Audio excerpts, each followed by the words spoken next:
All right, I'm going to get started. Hi, everyone. My name is Maggie Frye. I'm the chair of the ASA Theory section. And I want to welcome you to the second of our two-part virtual series examining how sociological theorizing is impacted by and can respond to this time of environmental certainty that we're living in. So I'm really excited to hear from today's panelists and discussants, and I know everyone else is too. So I'm not going to take up too much of your time with an introduction, but I do want to, because this is a theory section event and I have a quick moment of your attention, I want to highlight a couple of other theory section related events that people here might be interested in. So the first is at ASA this year. We have a panel that's organized by Monica Prasad that's titled Theory in the World's Problems, Perspectives on Using Sociology to Create Change. I'm hoping that that panel will be kind of a continuation of some of the conversations that we're having with this series. So please look out for that, along with the other two section panels that are also kind of relate to how theory can respond to real world problems. And then the second is that we, for the first time, we're starting a mentorship program for the section. So I think there's probably many junior-ish scholars on the call. So you can participate in the mentorship while you are at ASA, or we also have an option for people who don't attend the conference. If you're interested in signing up, you can do so by tomorrow, so do it shortly. And I'm going to post information about how to do that in the chat using a Google form. I'm going to wait until after the first speaker because people will probably come on a little late. So I want to make sure that everybody sees the chat, but look out for that. Okay, those were my two quick announcements. So I'm going to hand it over now to Jordan, who will kind of talk through the logistics. Thank you, Jordan. Maggie. I'm Jordan Fox from SUNY Buffalo.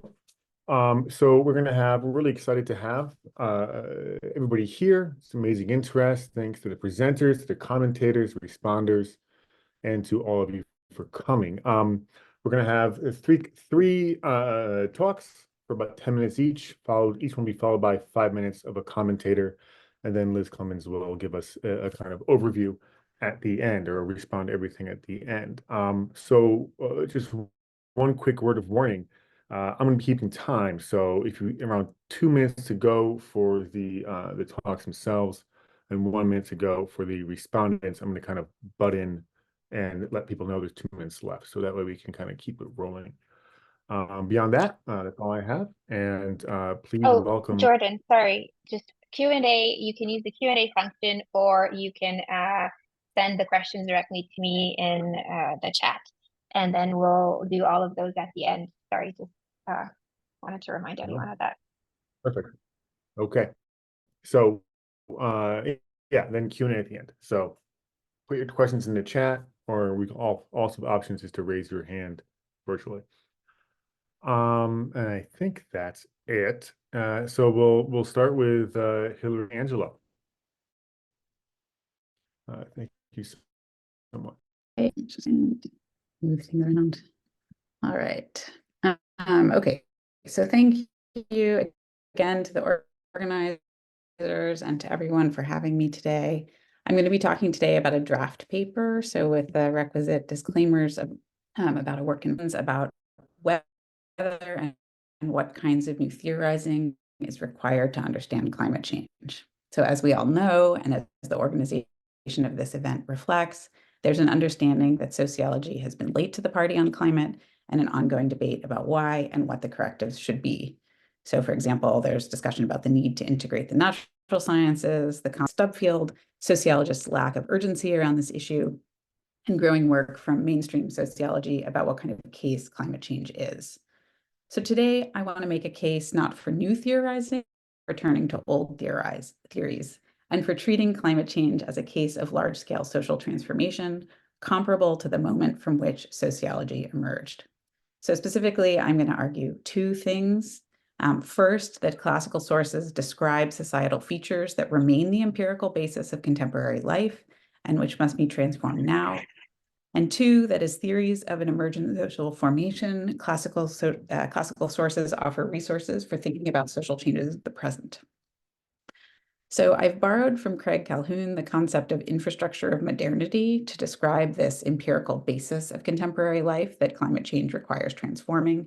despite the term's history of developmentalist, Eurocentric, and masculinist associations.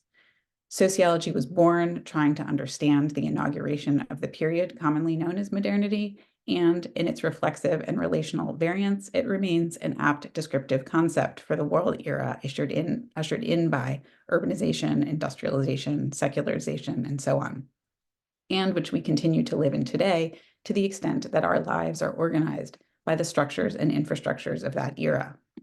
So I mean, in part, institutions like states and sociospatial forms like cities, as well as more quotidian features of the built environment, such as cities that grew near deep ports and waterways, railroads that connected them, highways that birthed suburbs, and long-distance food, water, and energy systems. So I'm not going to be talking much today about the empirical basis of my own thinking on these issues. It's based on research I've been doing on public lands in the American West, and so I will be talking mostly about the US to the extent that any examples appear. So many of these systems and structures are also exactly those that need to be transformed in response to climate change. While climate transitions like decarbonizing infrastructure are sometimes treated as narrowly technical problems, they also require much deeper, broader forms of societal transition, changing ways of living, moving, and consuming, remaking the built environment, and fashioning new institutional and bureaucratic structures that are supportive of these transformations. Okay, moving to point one, this paper focuses on one aspect of modernity and climate transitions that was central to classical theorizations of social life: industrial urbanization and the city-hinterland relationship. As is well known, but as classical theorists first attempted to systematically describe, industrial production, the consolidation of labor in factories, enclosures of common land, the growth of markets, and subordination of regional and global hinterlands to the needs of expanding urban populations all resulted in a specific set of social, spatial, and ecological relations along the country-city axis. So these include the metabolic rift, or a linear rather than circular set of ecological relations, the domination of nature or reliance on post-Enlightenment epistemological resources that assumed a society-nature binary, and various forms of urban imperialism and subsequent town-country conflicts. With all these made durable in large networked infrastructures that crystallize these ideas and which contributed to their maintenance and reproduction. So these infrastructures must now adapt to climate change as rivers run dry, as the energy system must be decarbonized, and as industrial cities confront heat and storms. So we can take the pursuit of sustainable cities as one site, for example, where these patterns could be shored up or broken away from in responding to climate change. So regarding the metabolic rift, consider approaches to food security and permaculture as attempts to shift from linear to circular metabolisms. Regarding the domination of nature, myriad alternate epistemic resources are being drawn upon, such as in approaches to cultural burning or green infrastructure that reject a society-nature binary or aspire to let nature in rather than keep it out. And in the process of greening the grid by shifting from coal and oil to renewables, the shape of 19th century energy infrastructure, and particularly centralized generation and long-distance transmission, might be reproduced or transformed.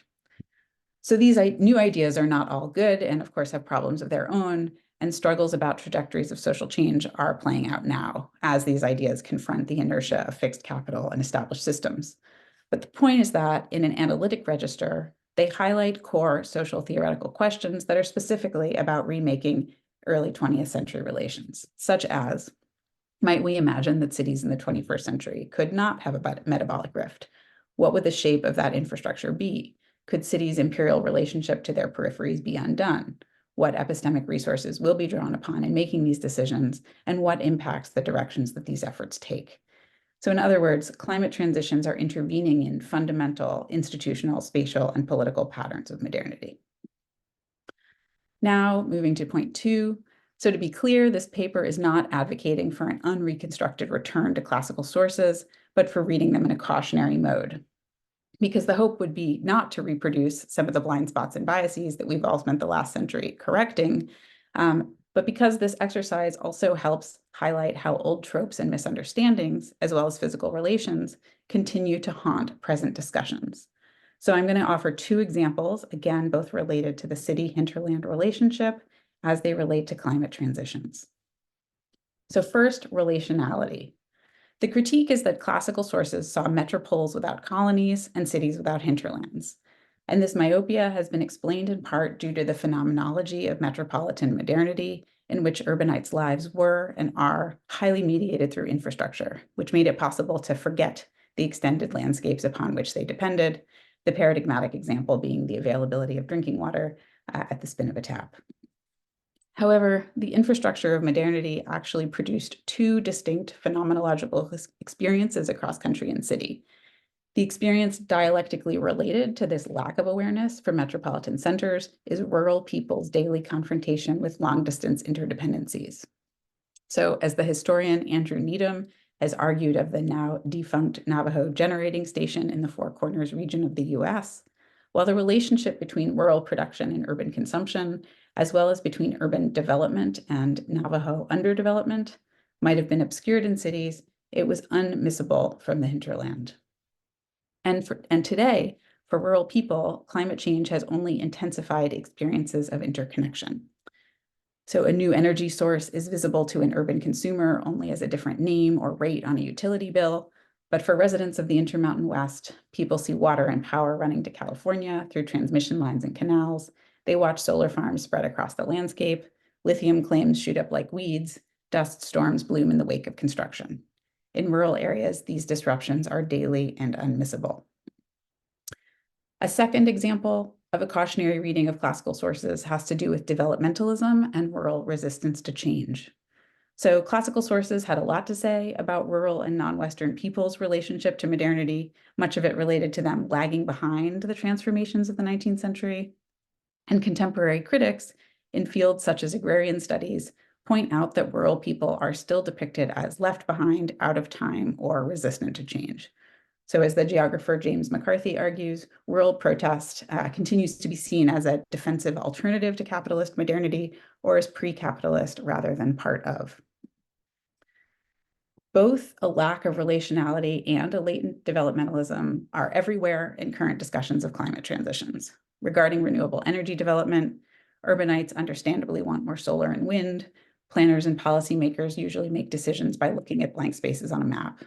When locals react to environmental changes, rural protest is often understood as NIMBYism. So in other words, people unwilling to sacrifice private interest for the public good, or climate denial and sort of resistance to accepting needed and inevitable transformations. In a similar way, conversations about managed retreat and responses to sea level rise reprise old developmentalist tropes of inevitable rural decline and urban ascendance. So in conclusion, this paper argues against the idea that climate change requires entirely new theorizing and against the idea that sociology is in particular trouble because we've historically excluded the environment.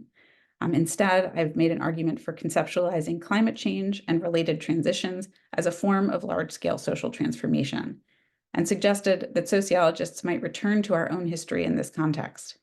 Because we are in a moment of transformation comparable to that from which classical theory emerged, we can read classical sources both to identify basic social, spatial, and ecological features of contemporary life, many of which climate change requires intervening in, and for theoretical resources, not to try to predict the future, but in reading them as theories of an emergent socio-spatial ecological formation, to ask better questions by attuning ourselves to what these kinds of transformations might entail. Thank you. Right. Thank you, Hillary. Outstanding. Super interesting. So we're not going to have Bill Sewell respondent. So Bill, take it away. Okay, thank you. I certainly agree with Hillary that the founders of sociology were trying to make sense of unprecedented and really mind-blowingly large-scale social transformations: industrialization, urbanization, European world dominance, and the rise of cultural forms that we gloss as modernity. In my opinion, all of these should be understood as, in the end, that is, back then, products of capitalism, not in the sense that capitalism necessarily caused them directly, but that without capitalism, they would never have happened. The astounding productive powers of capitalism were absolutely unprecedented in human history. Their extent can be indexed by world population growth. It took many thousands of years for the world's population to reach approximately 1 billion, around 1700.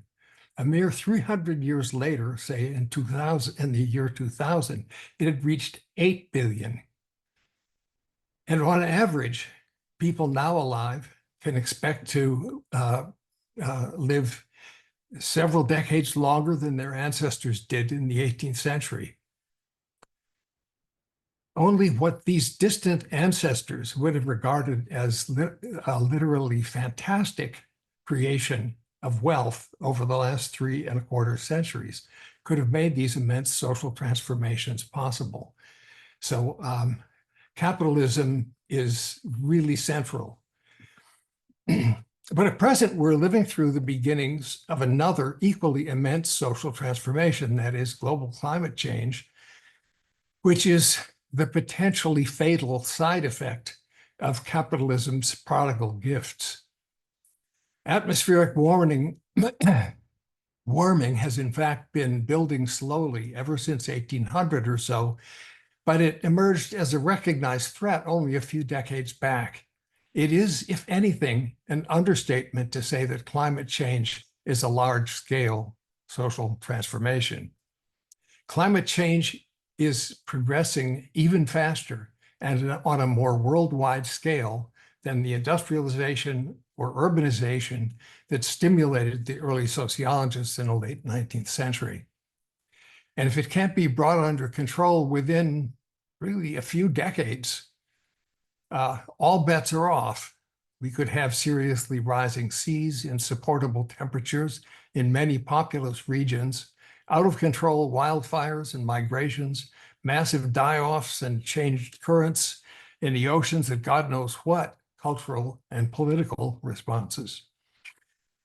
That is to say, there will be lots of grist for the sociologist's mill if sociology manages to survive the transition.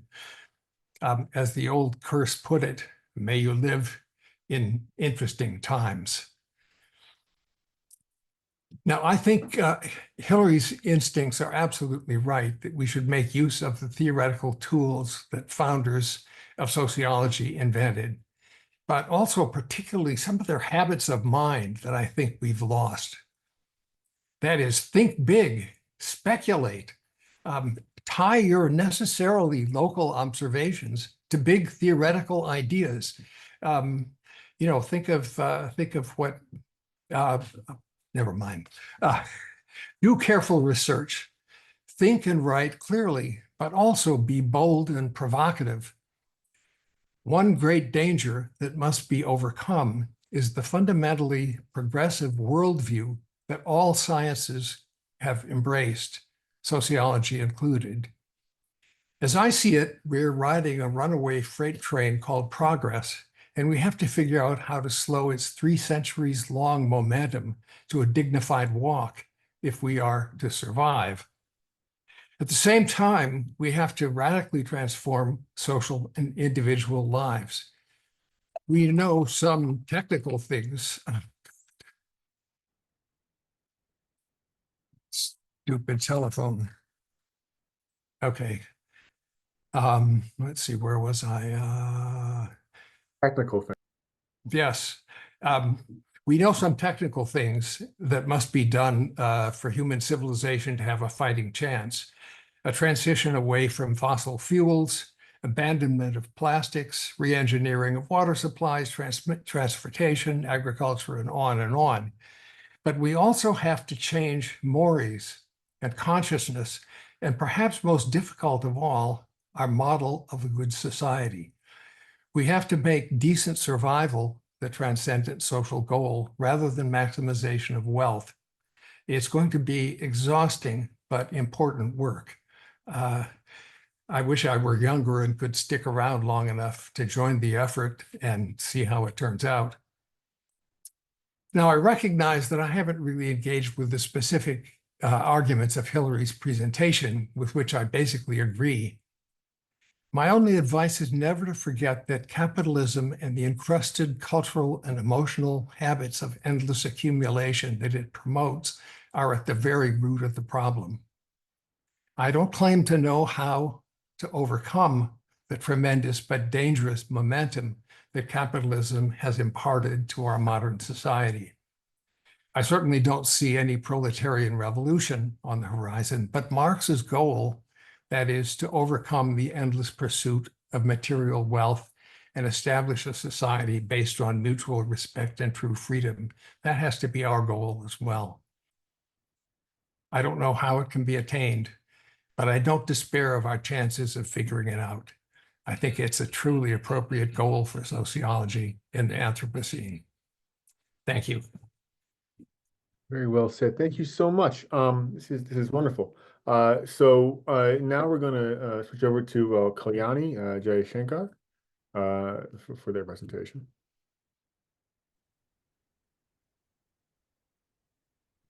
So I want to thank the organizers for putting this together, and Iddo for agreeing to be a discussant, and all of you for being here. In thinking about the broader prompt for today, I thought I would address mobility and migration, which are key issues in an age of environmental uncertainty. As much scholarship in the social science has noted, climate change will not in fact lead to a surge of migrating people across international borders. Instead, climate-related migration will be localized, small-scale, and context-specific. So through comparative ethnographic work in Mumbai and Miami, my research attends to the experiences of coastal communities facing difficult choices about staying and moving in an era of rapid climatic change. And I use the question of whether, how, and why people decide to move and stay to examine the role of time in these decisions. So the study of climate change is tied to temporal concerns in several ways. Some of these are by virtue of its extension into the future and the temporal distance between current actions and future effects. Another set of concerns are tied to the ways in which individuals and groups negotiate and experience time, especially in the context of industrial capitalism, as described by E.P. Thompson in his work. In thinking about climate change and time, I thought I would start by talking about the Anthropocene, which is something that we've probably heard many times before. So the term was coined to describe the present era in which geological processes are altered by human impact and register themselves on the stratigraphic record. Scholars debate whether the Anthropocene adequately captures this era, with alternative suggestions such as Capitalocene and Plantationocene. This relates to a major critique of this term that it uses the framing of the anthropos to assume a collective and uniform we, often represented in particular racialized and gendered ways, such as here on the cover of Nature. So this framing obscures the inequalities that exist within the category of the human, especially in relation to climate change. As much scholarship shows, marginalized and minoritized communities unequally bear the costs and risks of climate change, have historically contributed the least to these risks, and have few resources to cope with them. So these questions about the Anthropocene demonstrate that time is not uniform, but unequal. In my work, I focus on temporal inequality, the disparate degree to which individuals have agency over their own time and control over the time of others. Sociologists show that individuals' time is shaped by structural and relational contexts. They describe the agentic ways in which people manage, coordinate, and interpret time given these conditions. I draw on Mustafa Emirber and Misha's conception of agency that is temporally embedded and defined in relation to the past or the iterational, the present or the practical evaluative, and the future or the projective. So while the authors emphasize how individuals' understanding of and relationship to the past, present, and future shape the agentic possibilities available to them, I turn to address how the threat of climate change stratifies and challenges individual agency in each of these contexts. So first, the iterational element involves the activation and preservation of past patterns of thought and action. Climate change, however, disrupts ties to place and community and threatens cultural practices and ways of life. As Rebecca Elliott shows, loss is a key analytic to understand how communities contend with the impacts of climate change. Communities are also disparately vulnerable to the dispossessions, disruptions, and displacement caused by climate change. In this context, it is salient to ask, how are individuals and communities unequally able to sustain and continue their practices and identities? Second, the practical evaluative element involves deciding between alternate paths of action, given present concerns and circumstances. Climate change necessitates action in the present, as individuals are forced to make important decisions, such as about where to live or whether to have children. In relation to the present, we can ask, how are individuals and communities unequally able to shape and decide between present paths of action? Finally, the projective element encompasses an actor's ability to shape their future in relation to their aspirations and concerns. The horizons of climate change, however, alter the futures that individuals can imagine for themselves as they reconcile lock-in dates and tipping points with their own hopes and desires. In relation to the future, it is salient to ask, how are individuals disparately able to plan for uncertainty and imagine and shape their own futures? As Bourdieu notes, capital is a set of preemptive rights over the future, guaranteeing a privileged few the monopoly of some possibles, although they are officially guaranteed to all. Taken together, climate change reshapes temporal agency in relation to the past, present, and future. So previous work on temporal inequality has addressed time allocations and their inequities, for instance, the distribution of housework by gender, how the time of individuals or groups is variously valued, such as through wages, the distribution of discretionary time, and the process of waiting. And I use these ideas to address how agency over time shapes individuals' ability to act in situations of uncertainty, or more specifically, residential decisions in the context of climate change. To do this, I conceptualize three temporal experiences that I call stalled, compressed, and relaxed time. So first, to talk about stalled time, I draw on work that shows that waiting is a quotidian experience for marginalized and minoritized communities that reflects their lack of control over decision-making. In fact, who waits for how long and who waits for whom are key markers of power relations. Stalled time is marked by disruptions to past ways of life, a lack of agency to make decisions in the present, and uncertainty about the future. Yet waiting is not passive. Frantz Fanon, for instance, described himself as one who waits, indicating the revolutionary potential of waiting. Second, to talk about compressed time, I draw on the idea of time as a scarce and non-renewable resource that is unequally distributed. Time scarcities could be objective, arising from a quantifiable lack of time, or involve the subjective experience of feeling the pressure of time.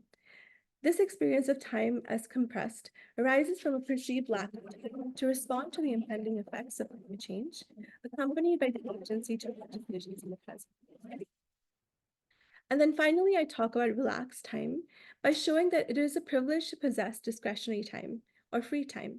In this context, Bourdieu talks about free time as an existence liberated from time, citing the example of people on holiday who have the luxury of time for leisure and rest. This category of relaxed time signifies the agency that some individuals possess to defer making decisions, which is premised on the ability to ride out uncertainties for potentially long-term returns. In my work, I use these unequal experiences of time, both free and unfree, to understand how temporal inequality shapes decisions to move and stay. An issue that I'm currently grappling with is the relationship between time and space, between temporal inequality and spatial inequality. In this context, what does it mean for time to be geography or to shape geography? Across the world, historical processes such as colonialism, migration, and urban policies have created unequal spatial patterns that demonstrate how time is inscribed in geographies. As I make the case here, individuals and communities' ability to move through space is mediated by their experience of and relationship to time. These decisions also scale up to produce broader patterns, including coastal retreat and climate gentrification, among others. A related concept is space-time compression. In the Grundrisse, Marx notes the annihilation of space by time to describe the acceleration of the circulation of capital through space, made possible by the development of transport and communication. Drawing on this insight, David Harvey describes how space appears to shrink and time horizons shorten to the point where the present is all there is.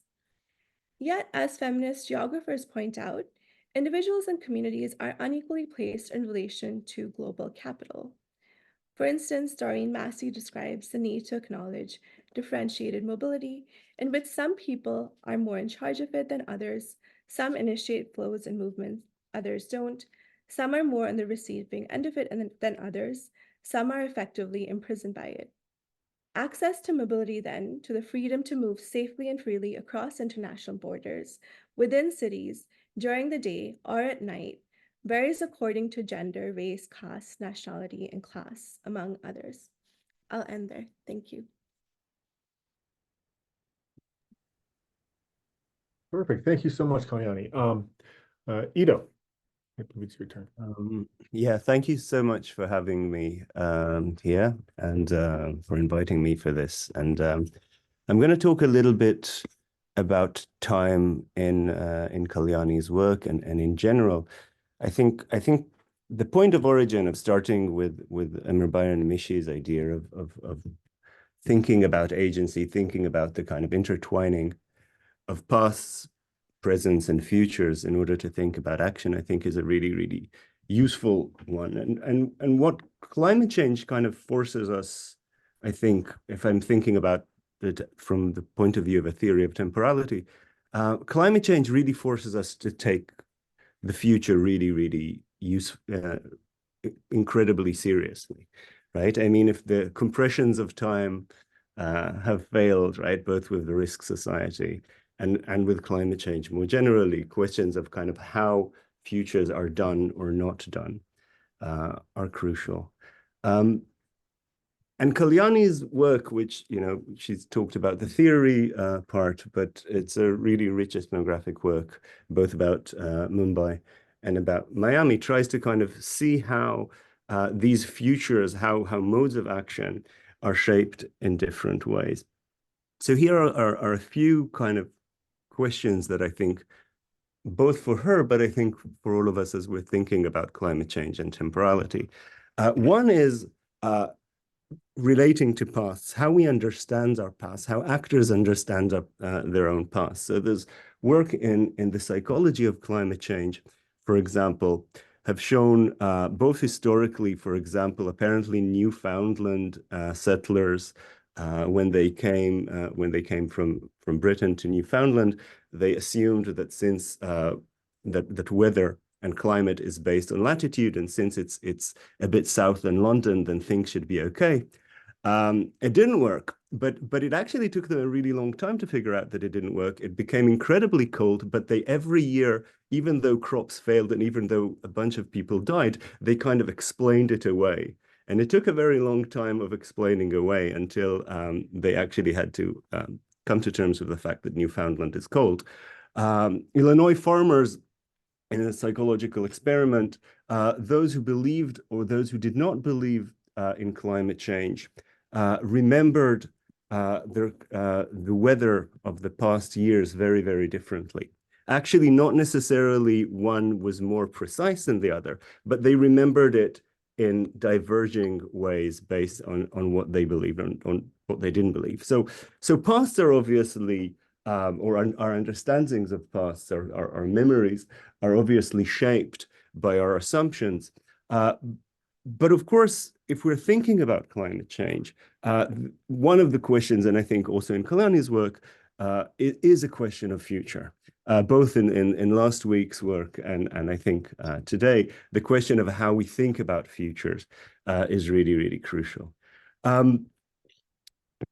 Of course, in that regard, and this is not new, climate change is is a very unfortunate event in a way to talk about work that Bill Sewell and have done, as well as Robin Wagner Pacifici, right? I mean, it's the relationship between weather and climate is an uncertain relationship, and therefore the kind of cultural work that needs to be done in order to event it, in order to turn it into event, is incredibly fraught and theoretically interesting, I think.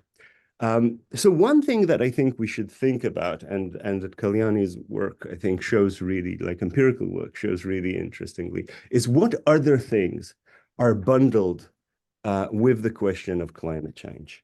So when we're talking, when actors are talking about climate change, what other futures, what other courses of action, projects, other modes of connectivities are organized? So for example, in Miami, in her work, actors bundle it with questions such as insurance prices, gentrification, and the question of how long it will take to actually drive to work if they move. In Mumbai, the questions are quite different, right? In Mumbai, the questions are the questions of, sorry, there's somebody somebody's talking in the background. The questions are questions such as redevelopment, political promises, caste-class relationships, right? So it is related to different forms of different kinds of relations and different actors that come with their own form of temporality, right? The temporality, for example, of redevelopment that comes or doesn't come, the temporality of political promises and political elections. The other kind of question that I think we should ask when we're thinking about the temporality of climate change is what kind of dimensions of future making and projectivity are we talking about? So one thing I think it's really something that I'm finding increasingly useful is Anne Michy's 2009 really lovely little synthetic paper about dimensions of projectivity, right? Things like reach, breadth, clarity, contingency, expandability, right? What kinds of futures do people do together? But something else that at least I've been finding in work that I've been doing with Oskar Stüller and Robin Wagner Pacifici directly about climate change is that if we're thinking about temporality of climate change, we should also think about a number of different kinds of dimension that we usually kind of smush together, but that climate change shows us that we have to separate and think about carefully. So one is, in terms of people's imagined futures, right, drawing on people like Jens Beckert and stuff, when is it happening, right? When are these different things happening? When are the polar caps melting? When are these things happening? Which is a very different question than the question of when should we do something about it, right? And I think part of what at least we're finding is that these two questions go on completely different tracks with different temporalities that almost do not meet. In relation to, and again, going back to questions of eventfulness, how eventful is it? Is it transforming social structures? Is it transforming the world around us? And whether this kind of future is in a sense an urgent present. And again, going back to what I began with, what is it bundled with? What other things should we think about when we're thinking about climate change? And that, I think, is one dimension of variation that, especially for Kalyani, I think is incredibly important because it's so different in the two sides that you talk, the bundling itself. Okay, thank you very much. All right, perfect. Thank you. Ioana and I were talking beforehand about how thematically, how well these papers all work together, and it's just really wonderful to see, and I expect that to continue with Caleb Scoville, who is up next with his presentation.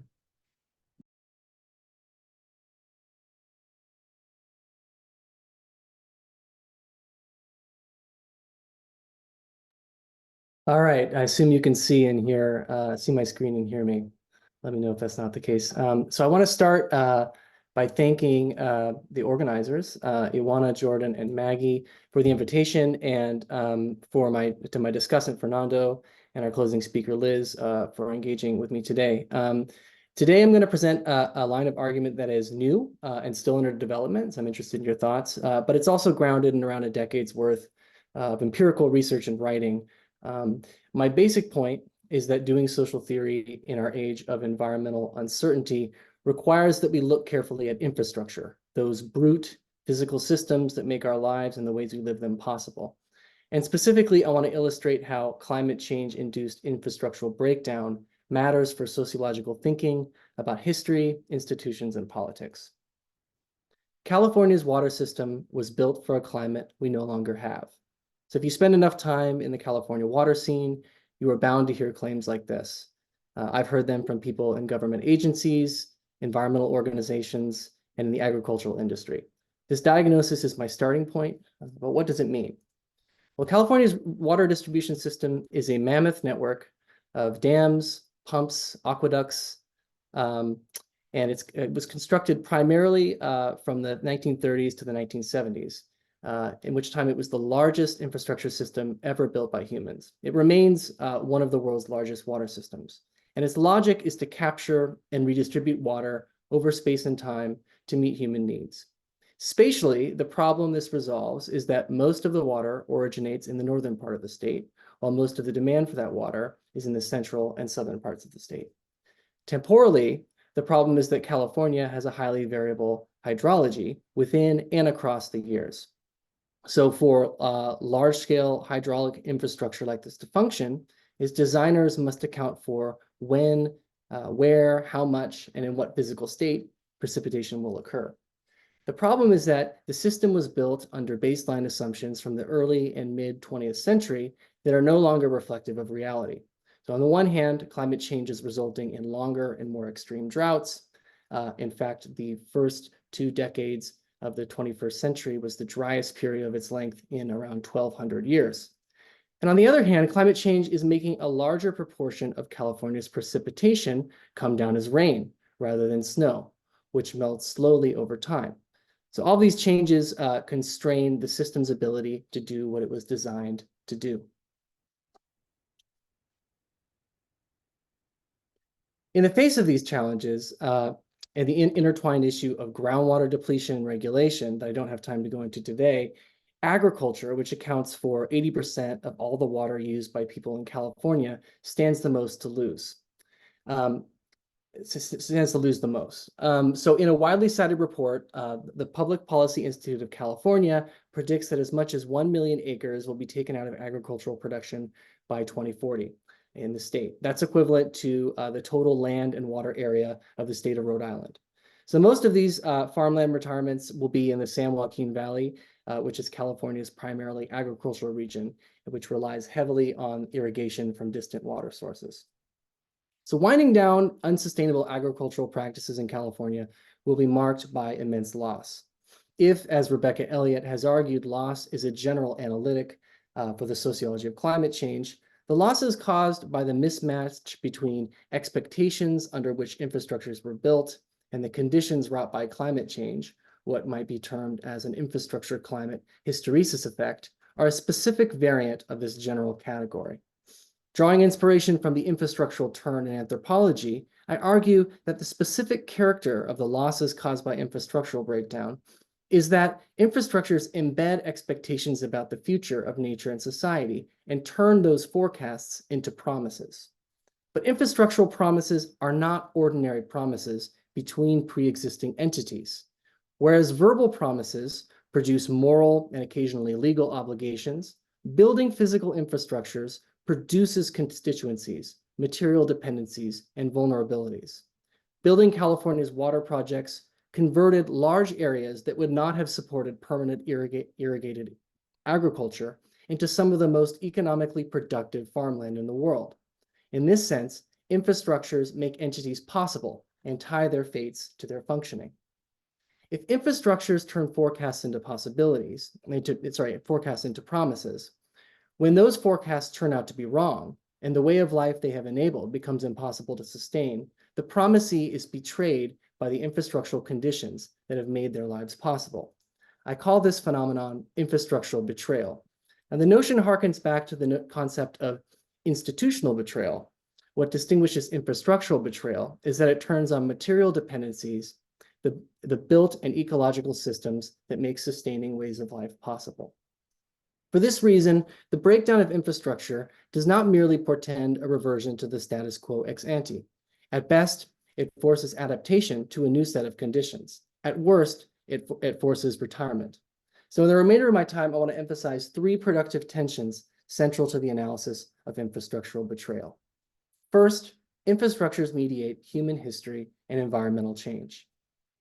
California's water infrastructure was built under climatic and political conditions that are not our own, but it continues to enable and constrain present-day social formations. In the historical record, we can see visions of a future that was partially realized, yet is now in crisis.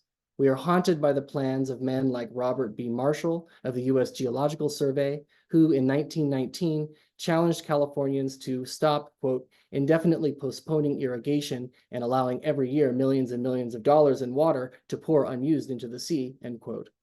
The friction between the successes and failures of this vision is a source of today's infrastructural betrayal. Second, infrastructures condition life not simply as physical systems. They are, to paraphrase Susan Leigh Starr, sunk into legal, economic, and political institutions. In the case of California's water system, infrastructural betrayal illustrates how instituted arrangements among public and private entities are vulnerable to environmental decline. The construction of California's water system was a major project of the New Deal and remains a physical exemplar of welfare liberalism's achievements. However, from its earliest inception, the costs of its construction were intended to be repaid by users. What this means is that contractors, the people who benefit from this project, must repay their share of the capital costs of the project and the ongoing operations and maintenance costs. This bargain worked out under earlier climatic conditions, but its fragility has become increasingly clear as those conditions have changed. Having a contract does not guarantee a set amount of water. The agencies that manage the water projects set percentage allocations of total contracted water based on reservoir storage, precipitation, and snowpack in the Sierra Nevada. There has been a decades-long downward trend from an initial period in which 100% allocations were the norm to more recent years when no water at all was delivered to a large portion of agricultural contractors. As one San Joaquin Valley farmer told me, I pay for 100% of it every year, but in the last couple of years, like last year, I only got 5% of my water. I mean, in the last 20 years, we've only gotten about 35% of our allocation on average. That's like you paying for 100% of your house and only getting 35% of it. In this quote, we can see how water contracts are institutionalized and experienced as individual property rights. These rights, however, are being rolled back as the state attempts to manage the effects of climate change, stressing the underlying institutional arrangement to a potential breaking point. Third, and relatedly, the analysis of infrastructural betrayal provides insights into the relationships between different kinds of politics that sociologists often study in isolation, even in opposition.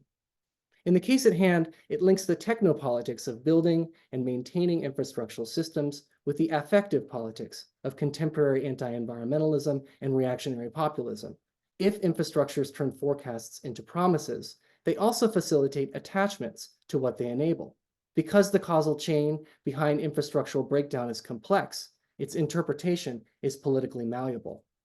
In conservative rural contexts, it takes little imagination to dismiss climate change-based attributions for water scarcity by extending pre-existing resentments against distant politicians, urbanites, and environmentalists, sometimes going as far as assuring prospective voters that, quote, there is no drought. Such statements may be factually untrue, but infrastructural betrayal gives them a political rationality.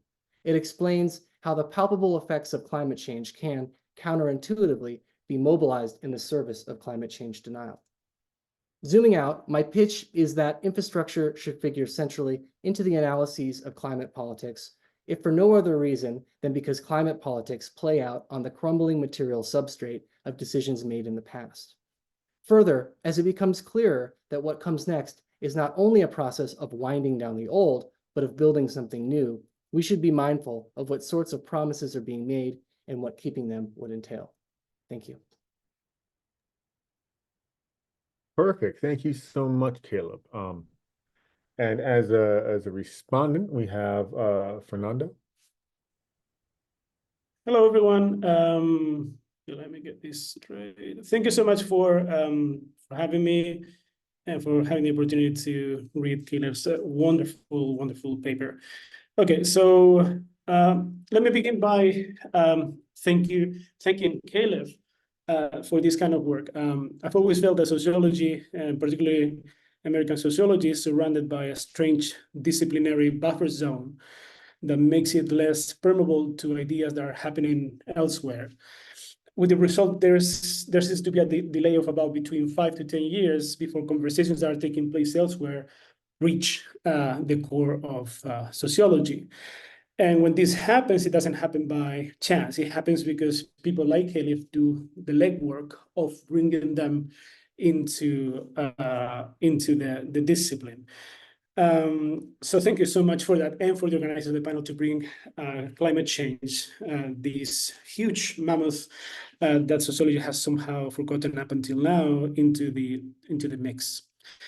So I think that the conversation about infrastructure is a much needed one in sociology.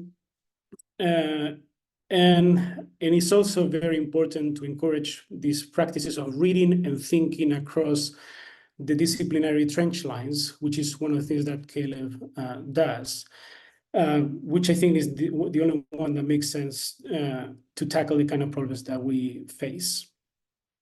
Now, one thing that I should make clear is that infrastructure is not a day trip outside sociology. I think, on the contrary, it's an opportunity to reframe core questions about inequality, power, race, and social reproduction. So the classical questions in sociology.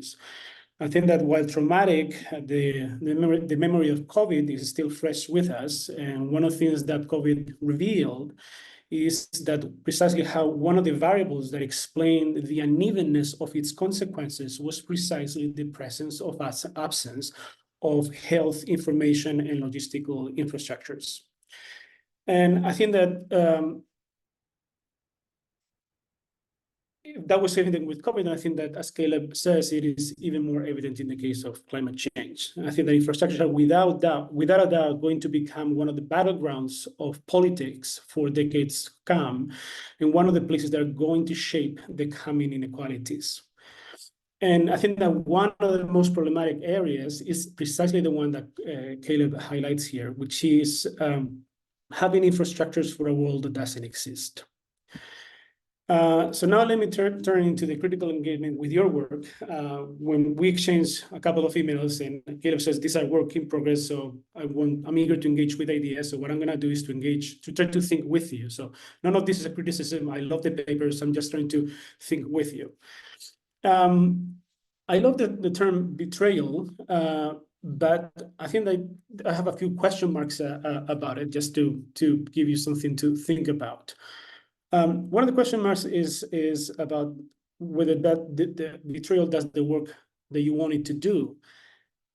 Is that it seems to put the onus on infrastructures, as if they had somehow rebelled or cunningly plotted a revenge against us. But they're doing exactly what they were supposed to do, nothing less and nothing more. And that is precisely the problem, is that they haven't changed. And what they do is not enough, or is now out of sync. For some reason, I was thinking when I was reading your paper about what Muniesa and Calon talk when they talk about the performativity of markets, and how economists do when they predict the future is that they are in a way performing it. They're performing the market. And I was thinking whether you can think infrastructures in more or less the same terms. Is that you say that they perform a promise, but I don't know if it's actually possible to say that they do something more, which is that they perform a future. So not just the promise of a future, but a future. And I was thinking whether one way of thinking about it is that one of the things that they do when they perform that future is that they do some sort of sequestration of the future. In both the legal sense of removing a possession from the rightful owner, us, so they're removing a future that we wanted to have, but we no longer have. And also in the sense of kidnapping a future, or more specifically, kidnapping us in a future that no longer exists. So they force us to live in a future that is no longer there, and that is the problem. So that's what I was thinking, whether you have betrayal, but I was also thinking in terms, for example, of inertia, infrastructural inertia, and the kind of disjunction of futures or bifurcation of futures that it creates. And one of the things that I was thinking about inertia is how difficult it is to change this infrastructure, because it's not a question of changing just mortar and bricks. It is a question of changing the social worlds that have been created around them. Which is, again, a question of social reproduction. So it's not just about dismantling infrastructure. You have to dismantle imaginaries, politics, institutions. I love the three categories that you have, but I was thinking whether you can add, of course, you can add more and more. But one that seemed to be particularly important for me, which is tied to the history that you mentioned, that is not quite the same, is imaginaries, social imaginaries. And one of the things that infrastructure produce and reproduce are social imaginaries. One more minute. Okay, so the second point is about breakdown. And I think that, I agree, and this is one of the ways in which sociology has normally thought about the infrastructure, which is breakdown. But I think that one thing that is very interesting is that the problem is not so much that they are breaking down, but it's the work that is needed to prevent them from breaking down, to anticipate that future. And I think that if you focus on the prevention of breaking down, you enter into it opens up a different analytic and a different way of looking, which is to look at maintenance and repair, which, as you know, is something that is now being talked about outside sociology quite a bit. And I think that this brings sociological and political questions about regimes of worth. Which infrastructures are deemed worthy of being maintained and repaired, and which ones are not? Which futures then are enabling, disabling those decisions? And maintenance, I think, is going to be a question of primary political importance. Is who can afford to maintain these infrastructures? And I think that question is going to be a variable in redrawing the geographies of inequalities in cities, coasts, and countries. Can I have 30 seconds? I don't know if I'm out of time. Go for it. Okay, so I think that you shouldn't lose the opportunity, because I think that your paper is great, is to not just to add infrastructures to the sociological compendium, but to as an add-on, but to use infrastructure as a way of rethinking concepts and orientations in sociological theory. I think that sociological theory is born of the 19th century. We have power, agency, reproduction, all those things, and I think that if you think about infrastructures, you have to think about ends, limits, powerlessness, fragility, and I think that is a way of opening up a different sociological vocabulary that's probably more apt to the kind of challenges that we face. All right, thank you so much. Great. So that concludes the presenters and respondents section, and we're now going to move on to Liz Clemens, who's going to give a kind of overview comment on the entire project here. So Liz, please take it away. Okay.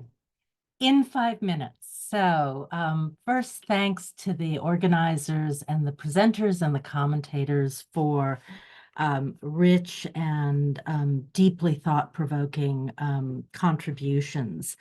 In 5 minutes, I can only speak to part of it, and I thought, somewhat in the spirit of you have 10 if you like.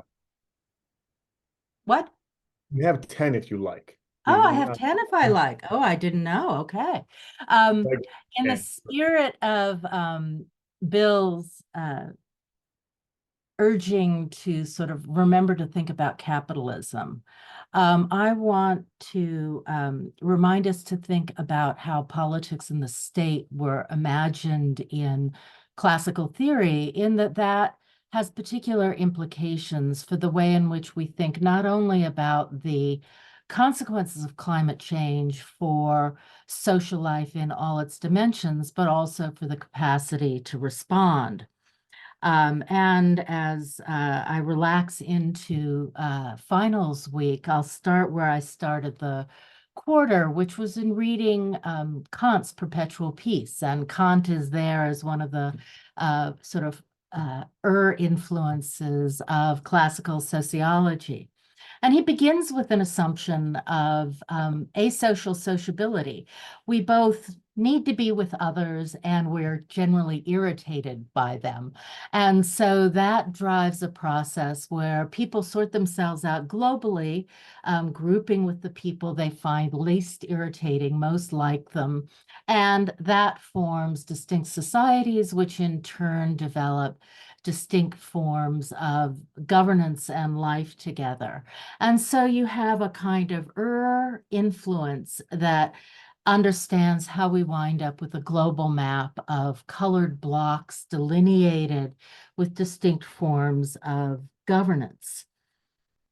That imagery of how we think about politics aligns nicely with the way in which classical, sort of the canon of sociology imagines society, that taxonomic imagination of different types of social life, then often arrayed in historical sequence. Of course, all of that then sets up a problem of interaction and interdependence between those social units. Kant imagined this could be handled quite nicely. What in his imagination, he thinks about the Dutch enclaves in Japan as an example of how you could have international trade that wouldn't endanger the distinctive structure of social life in different bounded political units. By the time we got to Polanyi around the third week of the course, of course, that optimism about containing the destructive destabilization of international trade became only more intense, and climate change we can think of as intensifying that still further. Much of what we are concerned about with respect to climate change happens at a scale that does not align with the geographies, the spatiality, the institutions of governance and collective decision-making. It also challenges, I think, some of the basic categories that we use to organize our debates around social theory. Structure, of course, looms large, and that's usually the structure in one of those sort of Kantian social groupings that has a particular way of life, develops a particular form of governance.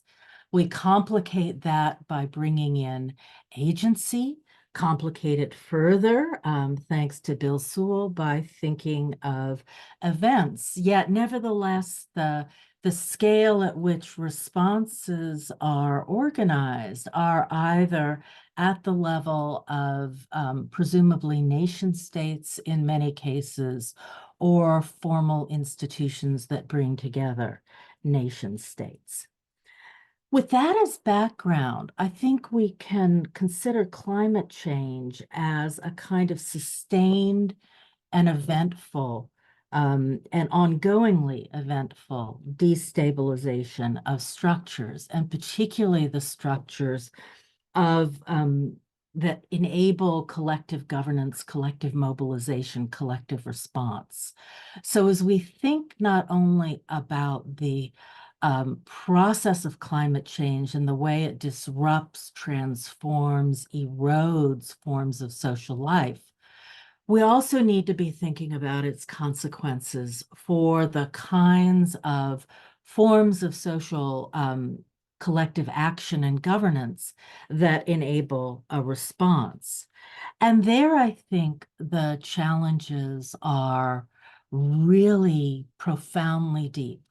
It is not simply a question of changing individual psychologies, but of attending to the way in which climate change also profoundly erodes the belief in a capacity for collective action, the way it leads us to sort of imagine often collective action at the level of the individual and psychology, changing attitudes as a prelude to collective action. That's unquestionably important, and yet it begs the issue of what are the frameworks and the sort of shared social imaginaries of legitimate governance that can enable a response.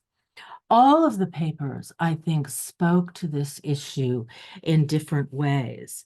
Kalyani's paper, I mean, beautifully interrogates the way in which structures of inequality shape the distinctive processes of and capacities to respond to climate change as immediately or in the foreseeable future experienced. And so sort of here again, we see the way in which a politics of inequality sets different people's stakes in responding to climate change at odds with one another.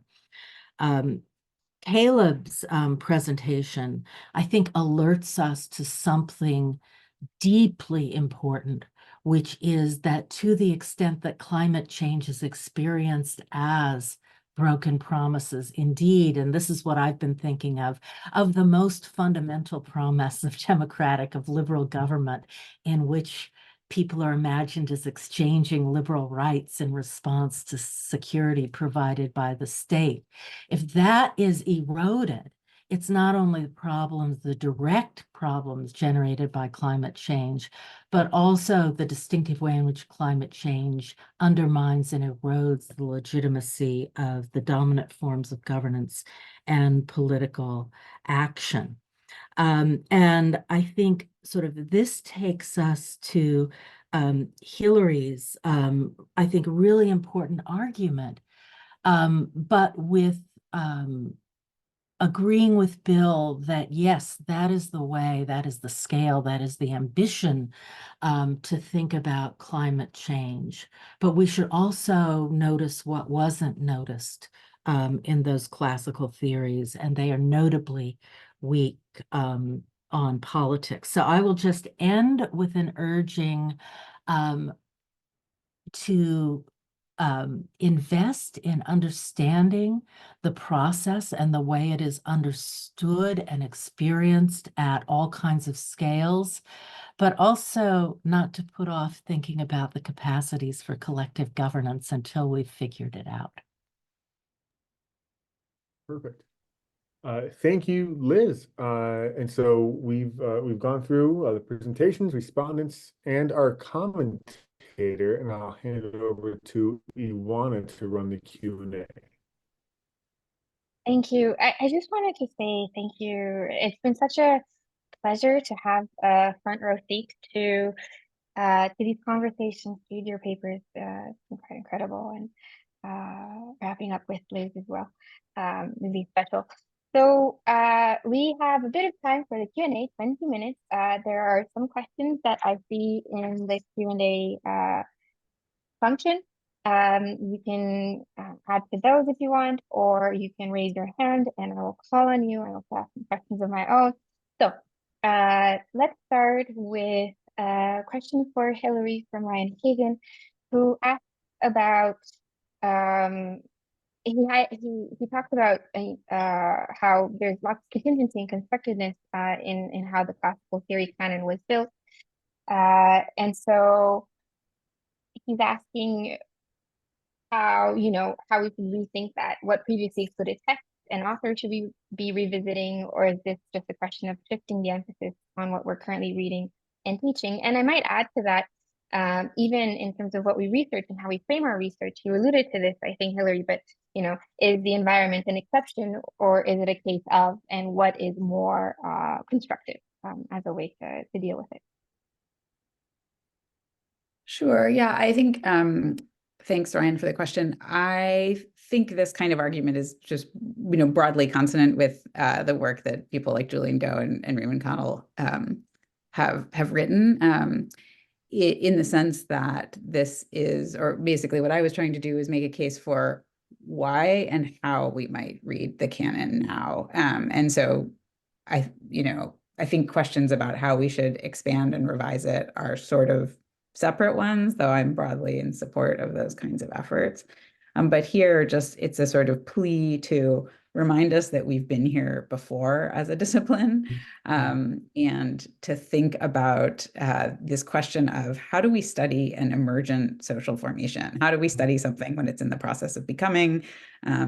How do we study something when, you know, the categories that we have for thinking about it maybe aren't adequate? How do we study it when we're sort of in the midst of massive changes, and in a sense trying to kind of describe things as they're in the process of playing out at this scale?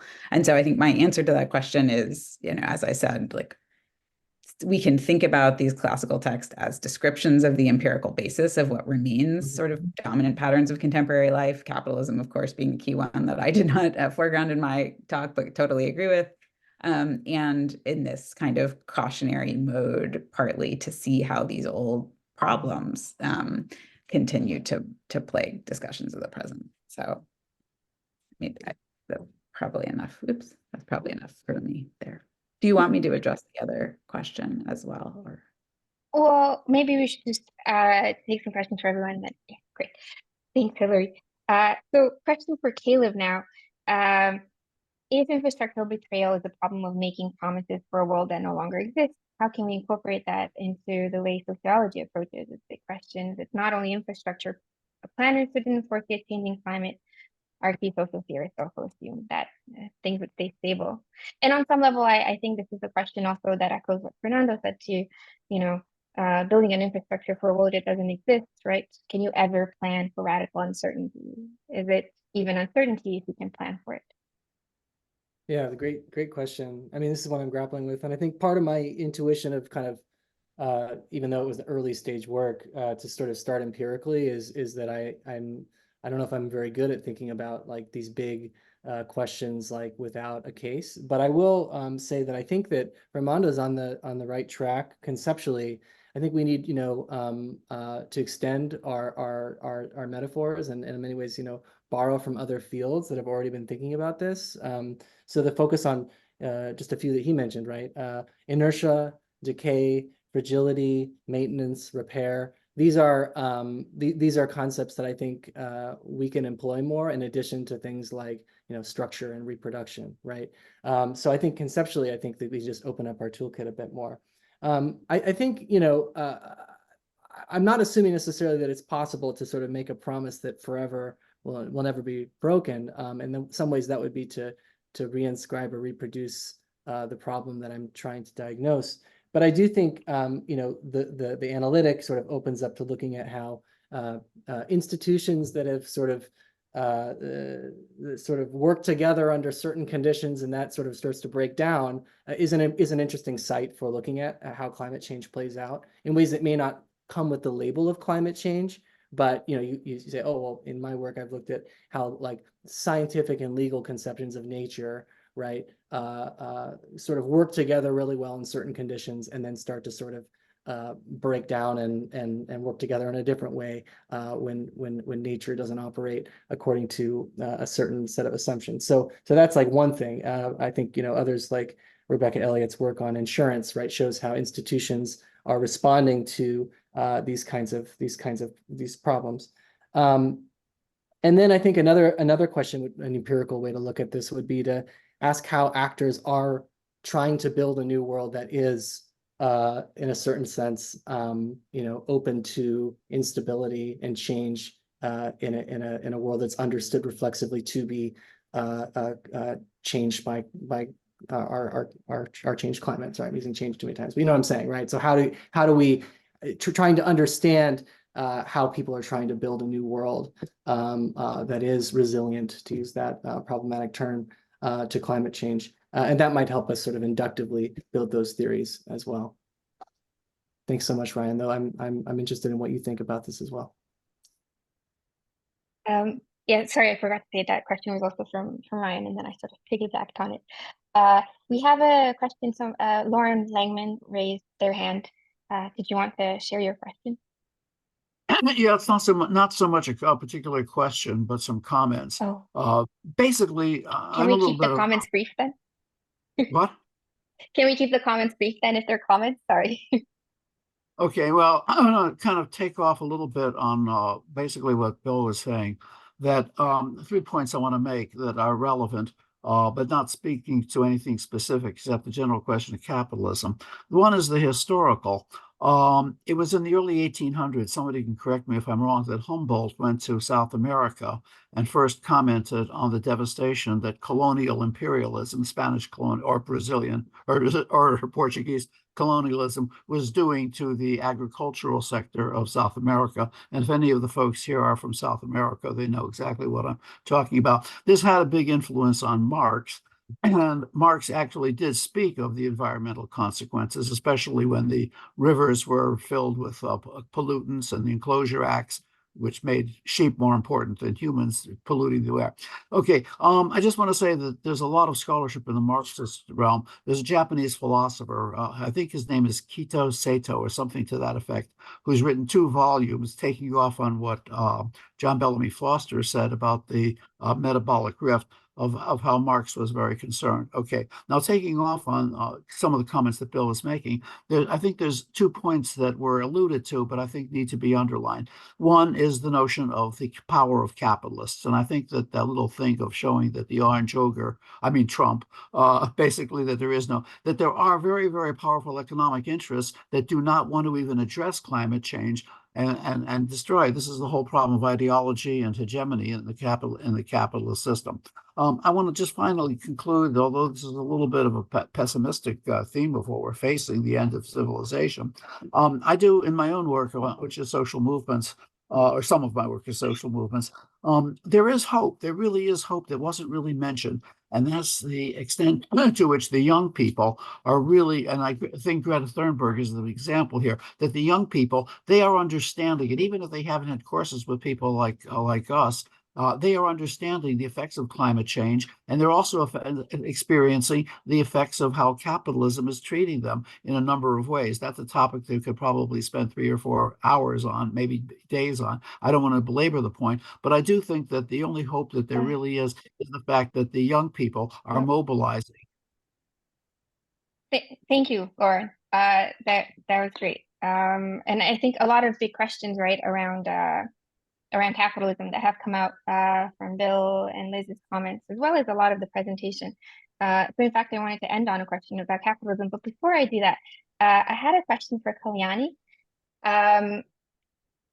So to me, a different way of thinking about what you're studying is about the displacement of agency. And this dovetails with Liz's comments around the need for sort of collective governance rather than individual responsibility and action on climate change, that's not really enough. And perhaps the big challenge of climate change is getting to a sort of collective place of politics. And I'm wondering whether, so perhaps stalled or relaxed time is about displacement in either direction, right? The state can do things, they can't do things, or I don't know, Elon Musk will fix everything. I'm wondering, where you see that action might happen, right? Which sorts of narratives underpin which sorts of actions, to use Iddo and Robin's language.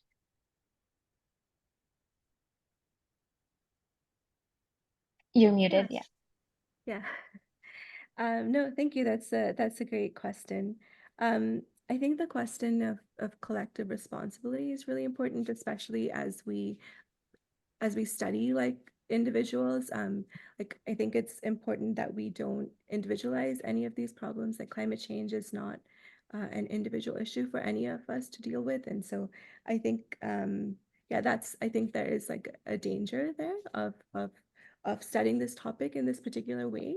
I do think that it is important though to study inequality and agency and kinds of the ways in which people are variously like placed in relation to climate change, and how they make how they make sense of it, but also how they can make decisions about it in the short and long term. And so yeah, I think that as we think about what are sort of like effective forms of action, I think that collective action is effective, as even the previous commenter sort of noted. Thank you. So we have a question from Alison Ford. In a talk at the International Sociological Association in 1996, a long time ago, Emmanuel Wallerstein argued that in a time of disintegration of state structures, global shifts towards democratization, and the worldwide political debate that these shifts engendered, it was the responsibility of social scientists to help clarify the historical choices that are before us. And so this is a question to everyone. What do you think about this responsibility, and how might your work help us clarify these choices before us now that climate change has clearly been added into the mix? I don't know who wants to take that, including the commentators. If you have any thoughts?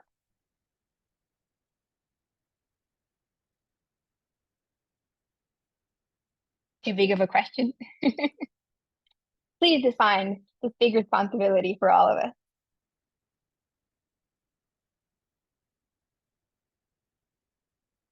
All right, then.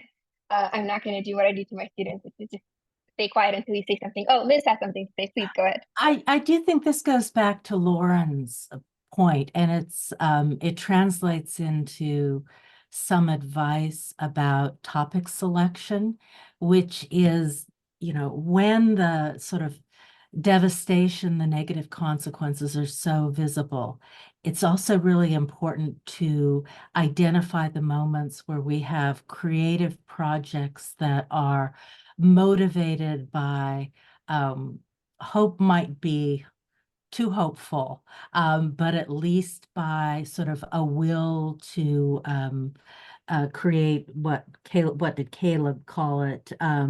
Create a world that is open to instability in some ways. So we need to know more about that without falling into simplistic optimism. I'll add. You want me to? I don't think I have the answer. I think there's probably many answers to this. But I think, one thing we can provide is really good diagnoses of the problems that we have. I think it's really, many of us look at issues that a lot of people think they know something about, and we can show there's more dimensions to them than it initially appears. I mean, in some of my previous work, I was inclined to see ag as like the bad guy. And so this is an attempt for me to kind of look from their perspective and to try to understand like what's actually going on. And that's opened up a new set of questions for me. So I think, and then in the previous work, it led me to a diagnosis that I hadn't already expected. So I think better understanding our problems is something that we're really good at. And I as much as I think we do need more solutions thinking, I think that sociologists are really good at diagnosis, and I think we can take that into the climate change world as well. Anyone else? So a final question, perhaps, because we're running out of time, could be around capitalism. And this might also just give you all a chance to respond to your commentators as well. Bill brought this up, Liz brought it up, it came up in some of the comments. Michael McCarthy has a question for Hillary that is about, whether dynamics specific to climate change interact with capitalist dynamics. But in a way, it seems to me like the big question, right? If we're talking about transformation and if we're talking about cases of or exceptions, it feels like capitalism, right? I mean, Bill, in SCR, I think about 10 years ago, wrote that capitalism is the exception to eventual temporality, right? So then what does that make climate change? Is it the exception? Or is it a case of something bigger that we all need to think through? So, if anyone wants to jump in on that or use this as a springboard to respond to the comments that they received, please, by all means, we have 5 minutes left. Hillary, please go ahead. Yeah, so I'm happy to respond to that and try to address Mike's question as well. So I think, I fully agree with what Bill said about capitalism and Liz's comments about sort of political structures and civic life more broadly as well. And I think that in some ways, right, capitalism is like the infrastructure of modernity, or whatever you'd want to call it. So it's of course the context in which all of this is taking place. For me, I think part of the orientation part of the choice not to foreground that was to try to focus on some of the social patterns of daily life, patterns of political life, patterns of action and interaction that get produced within these structures, and how those are kind of maintained and reinforced subsequently by things like states, things like cities, things like infrastructure itself. And so to try to think about climate change at like both sort of how much change is possible within capitalism, right? How much can we transform these societal structures if we haven't changed the kind of political economic structure? And how much kind of give is there? What's going to be the future of some of these hopes to mobilize different epistemic resources or try to change the shape of the way, energy is produced and consumed? Is that even possible? And also to just kind of force us to say explicitly that when we say that, we need to change everything, that both means, or at least should mean, dismantling capitalism, but also reckoning with the kind of inertia, as Caleb and Fernando were talking about, of these kinds of like features of the built environment, broadly understood. And just one final point on Mike's question. I mean, one of the things that I think is really fascinating is how the kind of urgency of climate change, or kind of like efforts to act quickly, which are of course so fraught, prompt us or cause us to rely on these existing systems and processes and ways of doing things because it's the only way to act quickly. So for example, the political economy of renewable energy development is very much, at least in the US, very much led by private actors. The role of the state has been kind of de-risking private investment. The forms of land use that we're seeing and decisions about siting are totally consistent and like exactly the same as the way infrastructure development happened in the 19th and early 20th century. So even though we're trying to kind of do things very differently, we are of course not. And so that's difficult, but that's just maybe one example in response to your question. Thanks. Can I piggyback very quickly on that? Please, yeah. So I totally with Hillary and with Caleb, but I also think that we would do this favor to us if we restrict our role to be just diagnosers. I think that is essential. That is part of what we do. But I think that one of the things that we do is to force conversations into the public, to bring attention to problems, to sensitize. And I think that we need.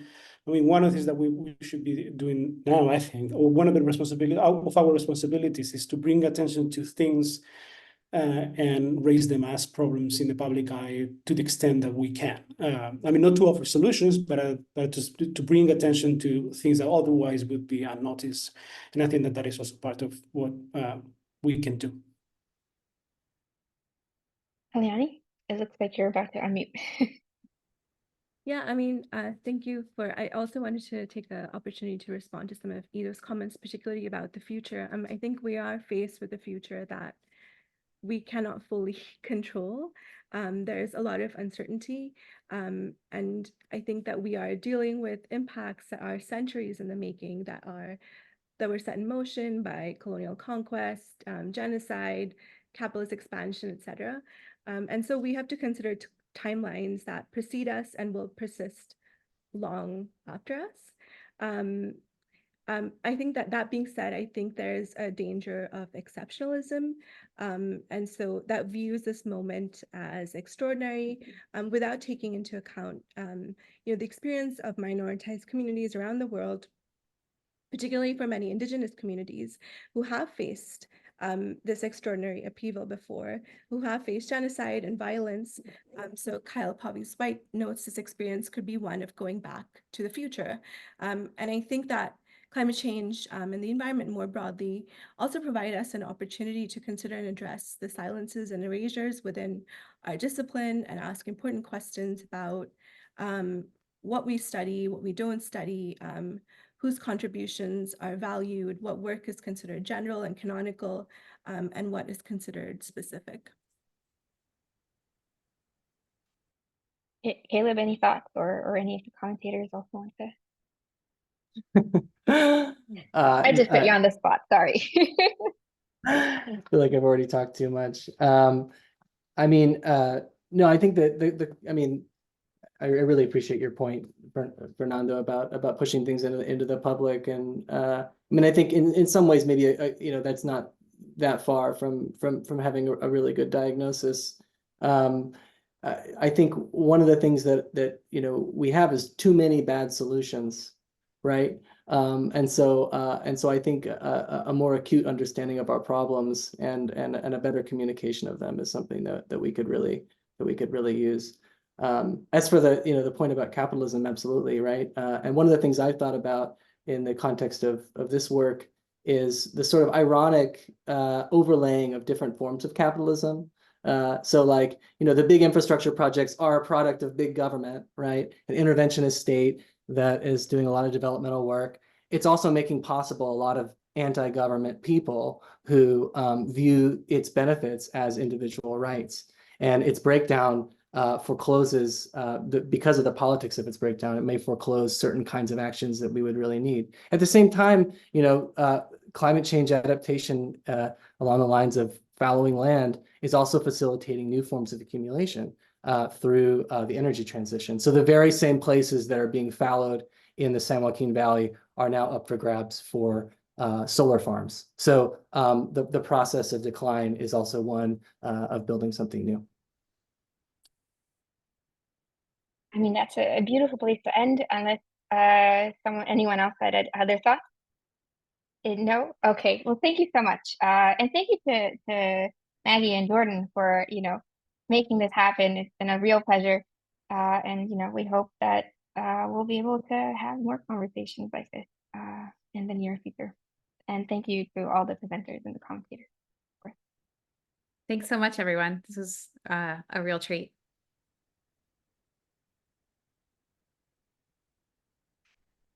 Okay.